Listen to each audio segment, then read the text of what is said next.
of lockdown phase 2, day 13 in Lagos, Abuja, Ogun, and other parts of the country. We bring you the current updates on COVID-19 from the global to Nigerian level. First, let's give you the updates from the globe. 2,976,941 cases have been confirmed, while 206,133 deaths have been recorded and 874,554 recoveries. In Africa, we have 31,377 cases with 1,409 deaths and 9,434 recoveries. In Nigeria, the current confirmed COVID-19 cases are 1,182 with 35 deaths and 222 recoveries. From the analysis of Nigeria, it is shown that 640 new cases were recorded throughout last week on COVID-19. And let's give you some latest developments that we have at this point.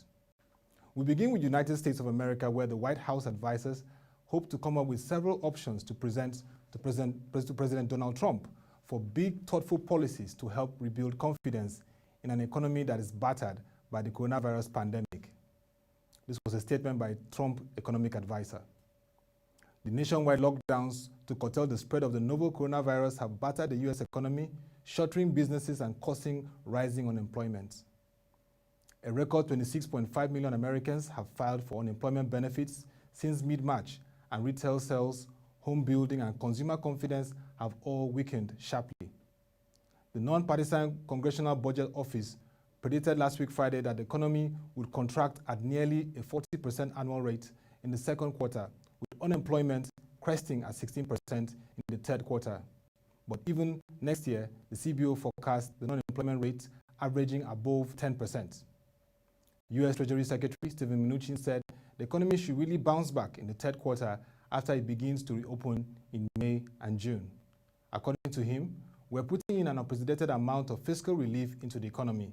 I think this is going to have a significant impact. Still looking at the American economy, the aviation industry, which is worst hit by the coronavirus pandemic, is receiving some impact in terms of relief. The U.S. Treasury Department said yesterday it has released $9.5 billion in additional funds from the payroll support program to the U.S. air carriers, bringing the amount to $12.4 billion that's been provided to the airline sector hit by the COVID-19 pandemic. In total, the U.S. government has disbursed grant funds to 10 major airlines and 83 small carriers. Congress approved $25 billion in grants for payroll assistance for passenger airlines. Treasury required major airlines receiving more than $100 million in assistance to repay 30% in low-interest loans over 10 years and issue warrants equal to 10% of the loan amount. Airlines must not cut pay or jobs through September 30th as a condition of the grants and are barred from buying back stock or paying dividends and face restrictions on executive compensation. The Treasury Department is awarding major carriers 50% of the grant funds initially and then releasing the remainder through July. At the moment, the global aviation sector is already experiencing a massive downturn globally as airlines are downsizing, recalibrating their operations, and announcing pay cuts for their staff. In France, French Prime Minister Edouard Philippe will present the government's plan to unwind the country's lockdown to Parliament on Tuesday, his office has said. The Prime Minister's statement this week will be followed by a debate and a vote. The lockdown ordered by President Emmanuel Macron has been in place since March 17th to slow the spread of coronavirus and is due to be lifted on May 11th. In Egypt, there are plans to start discussions within the days to come with the International Monetary Fund on a new one-year financial support program, Prime Minister Mustafa Madoubi said. Egypt has sufficient foreign reserves to deal with economic shocks caused by the new coronavirus outbreak for 1 or 2 years, said the central bank governor Tarek Amar in a joint press conference. Egypt is among the top African nations with a high case of COVID-19 cases.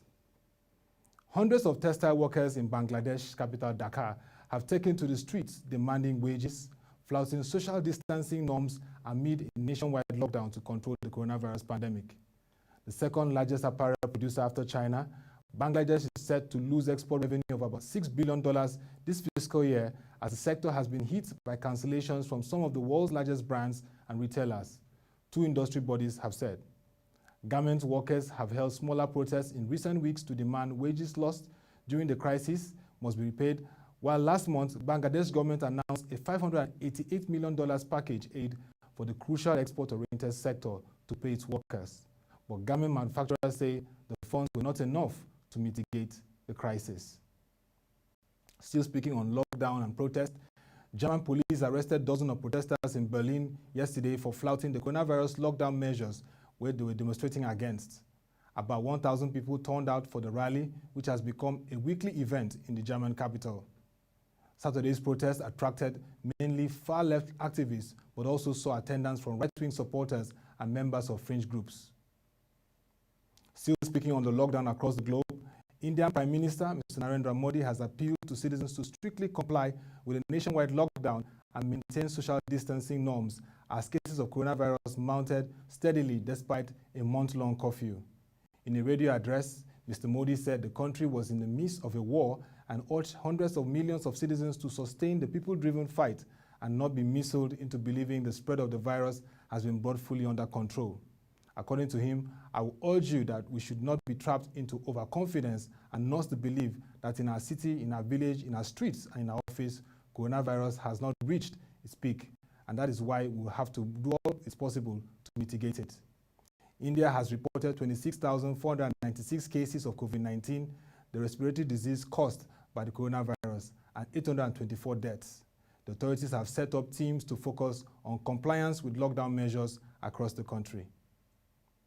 As we continue to monitor the developments on COVID-19, we acknowledge the challenge in Kano State and the reports we're receiving of deaths of top technocrats, scholars, and citizens in the state. The situation calls for a coordinated effort between the state and federal government alongside the required technical support from the National Center for Disease Control to mitigate what could become a large-scale outbreak. And now for the new week, and here are some of the key events for us to watch. WebTV will continue with its economy and politics show discussions with seasoned economists and experts every 9 a.m. from Monday to Friday.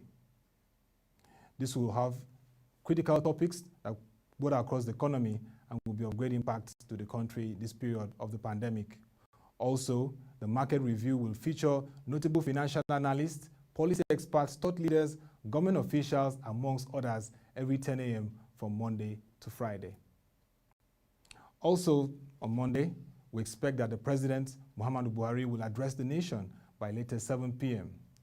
This is due to the lockdown, which will mark its full 2 weeks by Monday. Already, there are debates that are ongoing on whether the President should extend, relax, or even announce a national lockdown. The Nigerian Medical Association, which is the body of doctors, have called on the President to extend the lockdown, while the Nigerian Governors Forum have called on the President to relax the lockdown but maintain strict measures of border controls across the country. FBN Holdings PLC will also hold its 8th annual general meeting on Monday, April 27 by 10 a.m. Business Day also will host a webinar in partnership with DLHQ focusing on the realities of COVID-19. The board of the International Monetary Fund will meet on Tuesday, April 28 to discuss Nigeria's $3.4 billion request for COVID-19 mitigation and expanding the economy. Also in the week, the Dubai Chamber will host a webinar that will discuss On Track to Recovery, Lessons from China's Retail Sector, which will hold on Wednesday, April 29th. Fidelity Bank will hold its annual general meeting on April 30th, 2020, which is Thursday this week. This is also to inform all Lagosians in Nigeria that the Lagos State government will kick off its Mask Up campaign from tomorrow. This means that all Lagosians are required to wear their face mask wherever they are going to ensure that Nigeria's largest city with West Africa's leading economic hub maintains social distancing and complies with the measures that will mitigate the risk of COVID-19. Don't forget, Lagos State in Nigeria has the highest cases of COVID-19 across the country. And that will be all for this edition of The Brief. You can visit our website www.proshareng.com to get further details from our market reports and news stories. You can also follow our social media platforms showing on the screen for further updates on our market details.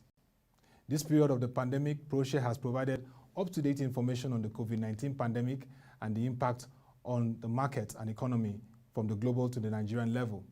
All you need to do is to log on to proshareng.com/COVID-19 to get incisive analysis from our Corona Watch Central. Till we come your way again, thank you for watching, have a nice day, and stay safe.